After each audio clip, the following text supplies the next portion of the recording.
But the other issues in regards to the potential hearing as to character evidence. Who is the witness again? You're trying to call that you think is going to get that or elicit that? Your Honor, thank you. The witness is Officer Andre Bent with the Atlanta Gant, G-A-N-T? B-E-N-T, Bravo, Echo. Bent, so not Gant. Correct. Bent? Correct. Bent. Okay. Bent. Okay, Officer Bent. And what is he testifying to? The state's position, number one, is that it is not improper character evidence. It's not.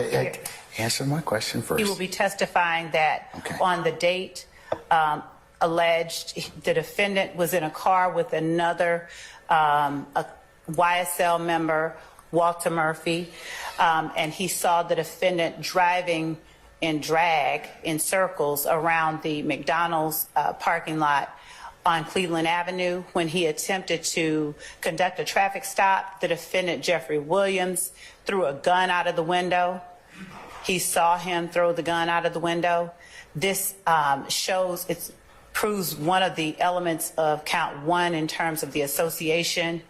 It also, as to the defendant Williams' actions regarding that firearm, this is another instance of him acting unlawfully as it relates to the firearm, which goes to, again, show not only the aspect of association, but the actions as it relates to the conspiracy. These are intrinsic acts. I won't get into further offering of how we believe that it's admissible until the court tells me to do so. Okay. Is a plea going to be entered, or was it entered or offered as part of this particular testimony? No, Your Honor. As a matter of fact, the no-low plea itself, I believe, would not be admissible by either side. Okay. So that's not an issue. So, correct. So the question, Mr. Steele, is, they're asking for it to be admitted to prove allegations in count one, firearm and association. Which is propensity and character. No, it wouldn't be propensity. I mean, if they're not going to issue the NOLO is not, it's test, assuming they lay the foundation, if I'm hearing it correctly, it's a traffic stop in regards to Mr. Williams and Mr. Murphy in a vehicle where there's an allegation of a potential firearm being thrown out the window. Is that correct? That's my understanding of the facts. Okay, all right. So what's your objection based upon that? Three things. First of all, it is not in contention that Mr. Williams and Mr. Murphy were raised together and associated together. There are chats that are already in evidence, that they're on the same chats that have been identified. There is going to be statements made by Mr. Murphy, because I'm told by the prosecution he'll be a witness in the case because he pled guilty with the Honorable Jacoby Hudson representing him. He made prior statements talking about how he knows Mr. Williams and how they grew up together. He will... Are you talking about he being Walter Murphy, or... Okay, but this is the witness, Officer Bent. That's what I want to focus on. But the association the prosecution is arguing is between Mr. Williams and Mr. Murphy. And I'm saying there's no reason to put in the character that Mr. Williams was laying drag and then a gun came out of the car to show the association between Mr. Murphy and Mr. Williams. That will be proven. In fact, we will stipulate to that. We're not going to argue against it. What the state is doing, though, is then they're looping it up into, and a gun came out of the car to argue that is a criminal conduct. Throwing a gun out of a car is reckless conduct. And that is why I'm objecting. That is a crime. In addition, the state is saying that they won't get into it, but it's intrinsic act evidence, so therefore they didn't have to give notice because no notice is given. Intrinsic act evidence, as the court is aware means it's intrinsically intertwined. You can't tell the story of this RICO conspiracy without that evidence. That's just simply a fallacy. That is made up. There is no way that this case would ever be held up because a 2014 February 25 gun thrown out of a car on Cleveland Avenue was not introduced. The story has 191 acts already. The state is just consistently making this case too big for a jury to understand. This case is cumbersome. And 403 states that if it is confusion and adding confusion to the issues, then it doesn't come in even to intrinsic. That's even intrinsic. But I'm saying it's not intrinsic. Your Honor, there's nothing needed to complete the story or to show the motivation for the next issue by a gun coming out of a car. So those are for all those reasons. And I'm trying to limit the amount of time that we are dealing with the jury because the court's here too. I'm looking at the jurors. This is a lot of information. I hear the court saying you need more books. This is a lot of information. This should not come in. This is violation of 403. It's in your discretion. I'm very aware. But in my opinion, my advocacy, it's a violation of 403. It is not intrinsic. It is other act evidence. And I never got the notice of it. And there's no such thing as we needed to prove the association because the association between Mr. Williams and Mr. Walter Murphy was conceded, never contested, and I'll even stipulate to it. And I know the state doesn't have to accept my stipulation. I'm well aware. But I'm saying it's proven. It is going to be proven in and among itself with the evidence in this case. If you look at other overt acts, it is coming. Mr. Murphy and Mr. Williams are friends, associates. In fact, which I'm objecting to, but I heard what the court said, the tweets had Mr. Murphy, he's DK, it's something underscore DK, and Mr. Williams constantly saying, and Mr. Williams, over my objection, tweets are going to come in, follow my blood, DK. I mean, the state doesn't need Officer Bent, and it's a waste of the judicial resources that we hold precious and its character. There's a firearm that's thrown out the window? Okay, all right, okay. Arrested, he being Officer Bent, okay. arrested Mr. Williams for discarding a firearm. And if I didn't make this clear, Officer Bent relies on a surveillance video from McDonald's. I've asked for that. I've asked for it in written. Has it been produced? Right. Has it been produced? Right. Never. And I'd like to see that video because if it didn't come from Mr. Williams, that's a whole different story. Then I'm going to argue, why is it coming in at all to show Mr. Murphy? But I've never seen it, so I'm relying upon Officer Bent. And I'm not criticizing him at all. I'm just saying I've learned you look at evidence, you speak with witnesses, you do research on law. I can't see the evidence. All right, let's deal with it first to begin with. Do we have the McDonald's video? No, Your Honor. We have Mr. Officer Bent seeing the defendant throwing a black object out of the window. Does he rely upon a video? No, he actually only relies upon the video to see the spot, to locate the spot where he saw the defendant throw the gun out of the window. He does not rely on the video. He goes and finds the Yeah, well, we don't have the video, though. We don't, right. We don't have the video. Why? Why? We don't have the video. Why? It does not, to our knowledge, exist at this time. Is it gone at this point in time, not preserved?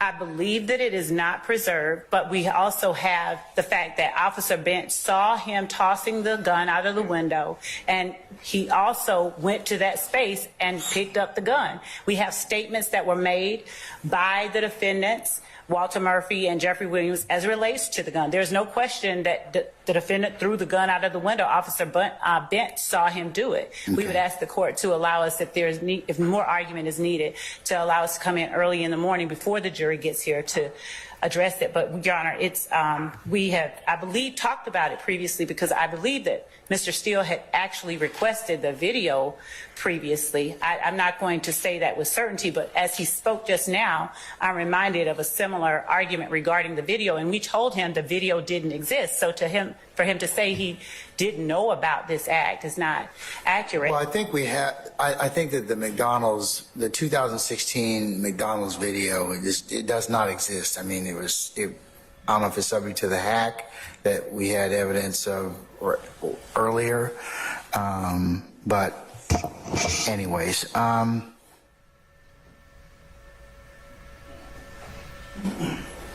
okay, what's the relevance of the firearm though? And so, Your Honor, to further, this goes back to arguments that were made during the course of our prior motion. I think it was related to matters that we were arguing while we were dealing with the lyrics issue. But, Your Honor, the firearm, the defendant's actions as it relates to the firearm and who the defendant was with and what actions he took while with him are all actions and evidence that the state argues would go to prove count one, the conspiracy. They're trying to get rid of a gun that they don't believe they should have. This is a consistent theme throughout. It's not improper character evidence because it is evidence of a crime that we're alleging in the indictment. The argument has been made previously that intrinsic acts, it has been couched that these acts are character evidence, and the court has previously found, we believe rightly, that they are not improper character evidence just because they reflect poorly on the defendant's character. I believe that the courts have consistently said when you're offering up proof of a crime, it necessarily reflects poorly on the character, but that does not make it inadmissible. It is intrinsic, and we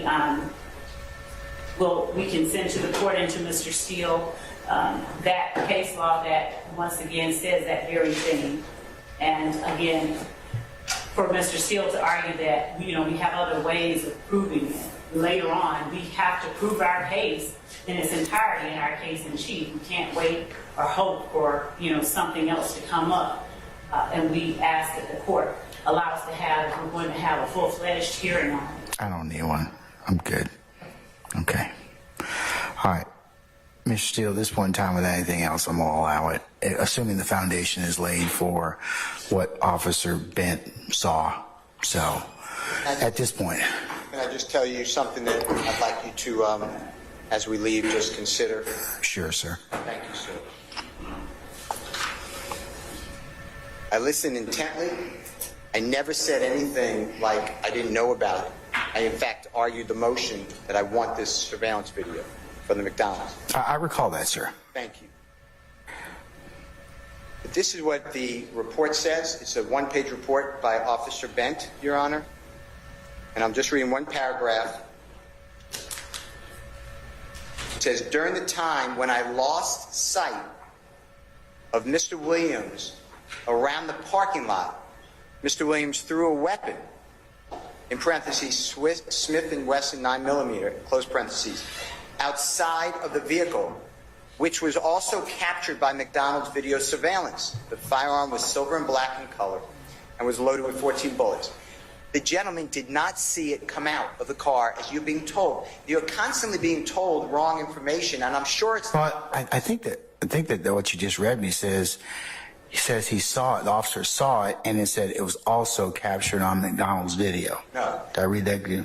I said it wrong. During the time when I lost sight of Mr. Williams around the parking lot, Mr. Williams threw a weapon, Smith & Wesson 9mm, outside the vehicle, which was also captured by McDonald's video surveillance. He lost sight of the vehicle. Okay. The point I'm trying to make, Your Honor, is then the next thing is I am going to challenge, and I was never served with it, so I don't know why I have to challenge it. But I was never served with Mr. Williams' statement. The state never said to me, we're going to try to introduce this statement. He is in custody, and he gives a statement. There's also one Xanax pill found in the car. I don't know how that promotes anything, so I'm going to move to exclude that. So we will spend as much time as the court allows to do this case when it is not necessary to do anything. It is not intrinsic. And that's what the state is saying. The state has put in every time Mr. Williams has been arrested, they're trying to get that in. They should have put it as an overt act in the indictment, and I'm kind of stuck with it. But they didn't, so I'm moving to exclude this particular act. And I know it's a little act to the court. I know what you see. And I know you said, so what is a gun thrown out of a car?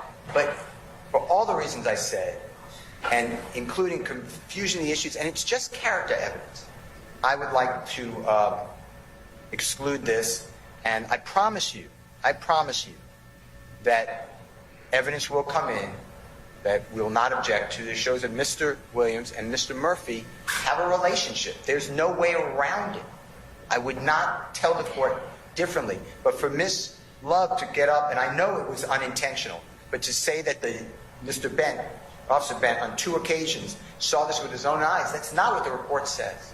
And this is also going back 10 years. It's a 10-year-old case, and I don't have the video. So for all those reasons, or any one of them, I ask the court to exercise discretion and not admit this other bad act evidence. Can I see the report?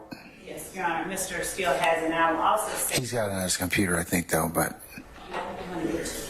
Because ours is on the computer, we can bring up the report. Okay. And Your Honor, if I may, while we're readying that for the court... All right, Mr. Steele, let me look at it. Mr. Bent has been on the witness list. Mr. Bent has literally told us that he saw the defendant, Williams, throwing a black object out of the window. We would not state that if we did not have a basis for that statement. The argument that we have enough or evidence will come in as to the association still does not take away the state's big, huge burden of proving every element of every charge in this indictment beyond a reasonable doubt. And I thought that I heard Mr. Steele say he had no notice, and in the same breath say he argued it previously. So if I misrepresented something, that is my mistake. But Mr. I believe Steele or Mr. Smith will bring to the court the report that we're talking about. But we have also provided to defense the name, phone number, and contact information, and every ability, if they choose to speak with Officer Bent, to speak with him. And I'm certain he will tell them the same thing that he has told us. But the matter that it's not in a report is a matter for cross-examination, and it does not make...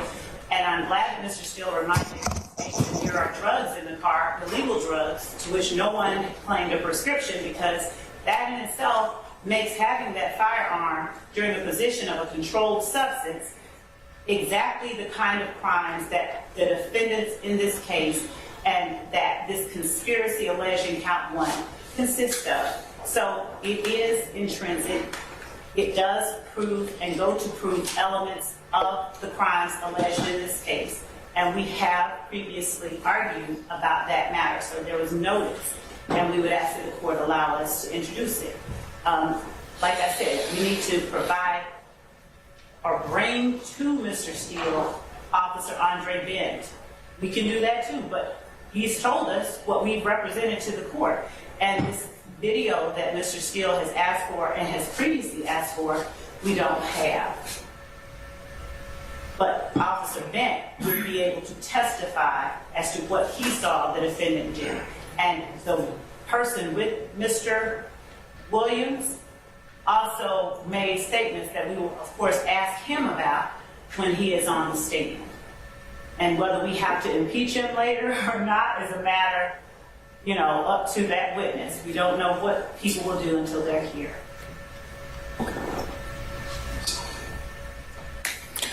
All right.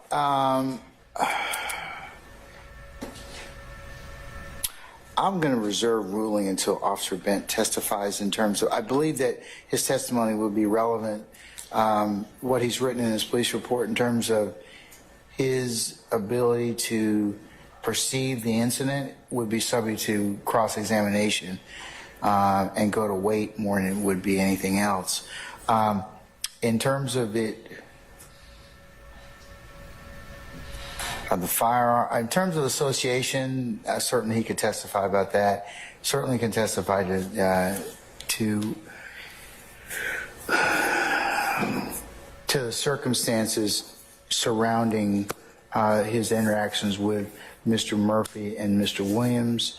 In terms of the firearm, if that's the case, it also too is an issue of whether or not it existed and whether or not Mr. Williams or Mr. Murphy had it. And so, that's what I would say at this point in time. I move for the exclusion of any mention of the Xanax bill. I don't have any notice of a crime lab report in this case or a witness in this case, so I don't know what it is. I don't want to take someone's word that it's Xanax. Yeah, is there a report? Your Honor, there's not a report, and Your Honor, it would be Officer Bent's lay opinion as to what it is. I believe that would be another matter for cross-examination and go to the weight not be admissibility, assuming the state can lay a foundation. Is he going to testify about pills, or how does he know it's Xanax? It's markings, the way that generally when the GBI gets these type of pills, they can look at the markings, the color, the size, the shape, and again, he can testify based on his experience. If the state can't lay a proper foundation, then we won't even go into it. But I believe that we can. I would think that you probably need to ask him. Is Xanax one of those drugs that has it imprinted on the drug? I believe it does. I will find out from Officer Bent. And now drug. Oh, I'm sorry. So Officer Bent will be able to explain to us outside the presence of the jury and to the court, if there's a court satisfaction, what it is that allowed him to form the opinion that it was Xanax. I believe that would respond to the court's concerns. He won't know it's Xanax, and he can't really testify about that. Only somebody from the GBI or a professional witness would have to testify about that. He could probably testify he found pills, That it was consistent. not in an open container or not in a prescription bottle. And he could describe it, and he could state that it is consistent based on, I believe, a proper foundation being given. It depends upon what he's able to, what his training and qualifications would be in terms of that. But And I won't even try unless outside the presence of the jury, the court has heard him, and he tells the court or I come back and tell the court what his basis for that opinion is. And why don't you ask him first tomorrow, Yes, sir. and let Mr. Steele talk. And did you talk to Officer Bent? I'd like to. Okay, all right. Why don't you all do that, and I can rule on the issue of whether or not that's the drugs in the vehicle. Okay. yes, Your Honor. All right. Anything else? Oh, would we have any scientific testing in terms of that? No, the court asked, we don't have a GBI crime lab. We just want to Officer Bent to be able to say that based on his training, and the court will hear it, and will be able to present it to the court. It is consistent with being Xanax, and that coupled with the defendant's action. I don't know. I think you're going to need to have a scientific test on that one. Also, it's similar to, of course, Your Honor, when there is marijuana in the car and officers make an opinion about what it is based on their training and experience. We would ask that the court allow us the opportunity to simply present, prior to us even asking him about it, just an additional proffer to the court based on our conversation with Officer Gant. First thing in the morning or later tonight via email to all the parties as we've been doing and the court. Anything further, Mr. Steele? I have no way to test the pill. That's my concern, Ms. Love, is that you don't have any other basis. It'll just be out there like, well, the jury's got to decide whether or not it's drugs or not. So without anything more, I'm going to pass on that one. I think it opens up too much of an issue. So unless you've got somebody to test, that drug's been tested, we know what it is, I'm not going to permit him to testify about that. Okay? Anything else? Nothing. No, I'll speak with Officer Ben. I assume tonight or tomorrow the state will let me know. We have given to Mr. Officer Ben is available whenever Mr. Steele wants to call him. We've already spoken with him. We've given him the phone number for him. He's available at any time. I believe we've also represented that to counsels for the defendant, as we've been doing on an ongoing basis with all of the witnesses. Okay. All right. Folks, unless you have anything else, I'll see you all tomorrow morning for 9 o'clock for an anticipated 9:30 start time, okay? Thank you. All right, we're in recess. Thank you much.